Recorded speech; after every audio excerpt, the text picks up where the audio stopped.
আপনারা যারা তাহাজ্জুদ নামাজ পড়েন অথবা তাহাজ্জুদ নামাজ আদায়ের চিন্তা করছেন কিন্তু পড়তে পারছেন না, কারণ আপনার মনে সংশয় জাগছে, তা হলো তাহাজ্জুদ নামাজ একবার পড়লে লাগাতার প্রতিদিন পড়া লাগবে কিনা। আমি যদি তাহাজ্জুদ নামাজ একবার পড়ে এরপর আর না পড়ি তাহলে আমার কোনো বড় ক্ষতি হবে কিনা, আজকে আমি জানিয়ে দিব। শুধু তাই নয়, আরো জানিয়ে দিব তাহাজ্জুদ নামাজ পড়তে উঠলে শয়তান পিছু নেয় কিনা, মানে জিন শয়তান আপনাকে ভয় দেখায় কিনা, এই কথাটার সত্যতা কতটুকু আজকের ভিডিওর মাধ্যমে আমি এই দুইটি বিষয় ক্লিয়ার করে দিব। প্রথমে আমি জানিয়ে দিব তাহাজ্জুদ নামাজ একদিন পরে অফ করে দিলে অর্থাৎ আর কোনোদিন না পড়লে আপনার কোনো ক্ষতি হবে কিনা বা আপনার পরিবারের কোনো ক্ষতি হবে কিনা। এ সম্পর্কে কোরআনুল কারীমে আয়াত বর্ণিত হয়েছে, ওয়া মিনাল লাইলি ফাতাহাজ্জাদ বিহি নাফিলাতাল লাক, তোমরা রাতের কিছু অংশে তাহাজ্জুদ আদায় করো, এটা তোমাদের জন্য নাফিলাতাল লাক, নফল। সূরা বানী ইসরাঈলে আল্লাহ রাব্বুল আলামিন এই আয়াত বলে বান্দাদেরকে বোঝাইতে চাইলেন তাহাজ্জুদ নামাজ হচ্ছে ফরজ নয়, ওয়াজিব নয়, এটা হচ্ছে তোমাদের জন্য নফল।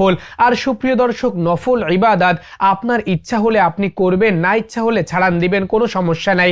নফল ইবাদত লাগাতারভাবে করতে হবে এমনটি কোনো হাদিসে উল্লেখ হয়নি। যেমন 5 ওয়াক্ত নামাজে কিছু নফল নামাজ রয়েছে, 5 ওয়াক্ত নামাজের ফরজ সুন্নাত বাদেও কিন্তু নফল কিছু নামাজ রয়েছে। ওই নামাজ যদি আপনার ইচ্ছা হয় আপনি পড়বেন, পড়লে সওয়াব রয়েছে।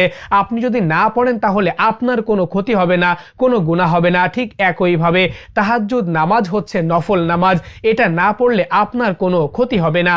আমার এই কথার সত্যতা প্রমাণের জন্য আমি সহিহ বুখারীর আরো একটি হাদিস উল্লেখ করছি, যেখানে জুনদাব রাদিয়াল্লাহু তাআলা আনহু থেকে বর্ণিত, তিনি বলেন, ফালাম ইয়াকুম লাইলাতান আও লাইলাতাইনি, রাসূলুল্লাহ সাল্লাল্লাহু আলাইহি ওয়াসাল্লাম একবার তাহাজ্জুদ নামাজ পড়লেন না, মানে কিছু রাত তিনি তাহাজ্জুদ নামাজ পড়া অফ রাখলেন। তাহলে সুপ্রিয় দর্শক, এটা রাসূল সাল্লাল্লাহু আলাইহি ওয়াসাল্লাম কন্টিনিউয়াসলি পড়েননি। তাহলে সুপ্রিয় দর্শক, কোরআন এবং হাদিস থেকে আমরা জানতে পারলাম তাহাজ্জুদ নামাজ নফল ইবাদত, অর্থাৎ যত রকম নফল নামাজ রয়েছে সব নামাজের উপরে অর্থাৎ মুকুট বলা হয়ে থাকে এই তাহাজ্জুদ নামাজকে, কিন্তু এটা নফল নামাজ, এর ফজিলত অনেক।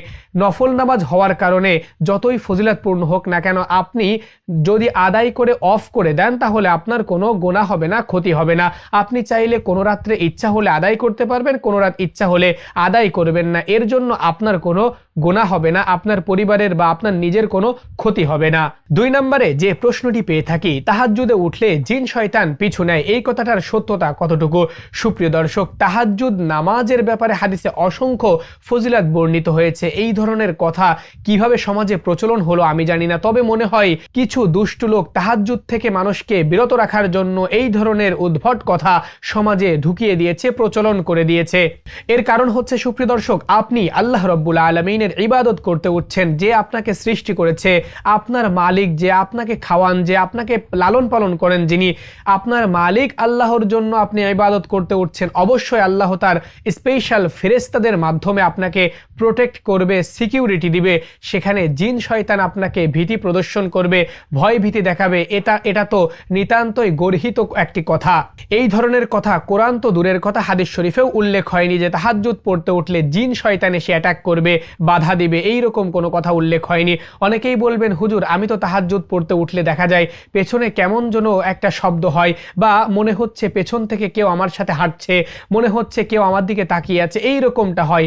এটার অর্থ কি সুপ্রিয় দর্শক? এটা শুধুমাত্র তাহাজ্জুদ পড়তে উঠলেই হয় না, আপনি যখন একাকী থাকেন তখনও এইরকমটা ফিল করেন, অথবা অন্য কোনো কাজের জন্য রাত্রেবেলা উঠেছেন তখনও আপনি এইরকমটা হয়তোবা ফিল করেন। যদি আপনার ভেতর এইরকমটা হয়ে থাকে তাহলে বুঝতে হবে আপনার উপর জাদুটোনা বা জিন শয়তানের আসর আলাদাভাবে রয়েছে, এটা তাহাজ্জুদের জন্য নয়, এর জন্য রুকিয়া নিতে হবে। সুপ্রিয় দর্শক, এইরকম যদি আপনি ফেস করে থাকেন তাহলে স্ক্রিনে দেওয়া নাম্বারে আমার সঙ্গে যোগাযোগ করবেন, অনলাইনের মাধ্যমে আপনি রুকিয়া প্রেসক্রিপশন নিতে পারবেন, রুকিয়া নিতে পারবেন, ইনশাআল্লাহ আপনি সুস্থ হয়ে যাবেন। তো সুপ্রিয় দর্শক, যে কথা আমি বলছিলাম, তাহলে 2টি প্রশ্নের উত্তর আজকে ছিল। একটা হচ্ছে তাহাজ্জুদ একবার পড়লে বারবার পড়া লাগবে কিনা, কোরআন হাদিসের আলোকে আমি বোঝানোর চেষ্টা করেছি তাহাজ্জুদ নফল ইবাদত, একবার পড়লে বারবার পড়ার কোনো প্রয়োজন নাই। 2 নম্বর প্রশ্ন ছিল তাহাজ্জুদ পড়তে উঠলে জিন শয়তান পিছু নেয় কিনা, পিছু নিয়ে ভয় ভীতি দেখায় কিনা। না, এটা সম্পূর্ণটাই ভ্রান্ত এবং পরিত্যাজ্য একটি বানোয়াট কথা। উম্মাহ বা বান্দাদেরকে আল্লাহ রাব্বুল আলামিন থেকে দূরে রাখার জন্য এই কথা হয়তোবা বিধর্মী বা বেঈমানরা ছড়িয়েছে সমাজের বুকে। তো কথা বলতে বলতে ভিডিওর একেবারে শেষ পর্যায়ে চলে এসেছি। কেমন লেগেছে আজকের এই তাহাজ্জুদ নামাজ সম্পর্কিত ভিডিও? নিচে কমেন্ট সেকশনে আপনার মন্তব্য জানাবেন। তাহাজ্জুদ নামাজ সম্পর্কিত যদি কোনো প্রশ্ন থেকে থাকে অবশ্যই কমেন্ট করবেন, ইনশাআল্লাহ পরবর্তীতে আমি ওই প্রশ্নের উপর ভিত্তি করে ভিডিও দেওয়ার চেষ্টা করব। আসসালামু আলাইকুম ওয়া রাহমাতুল্লাহ।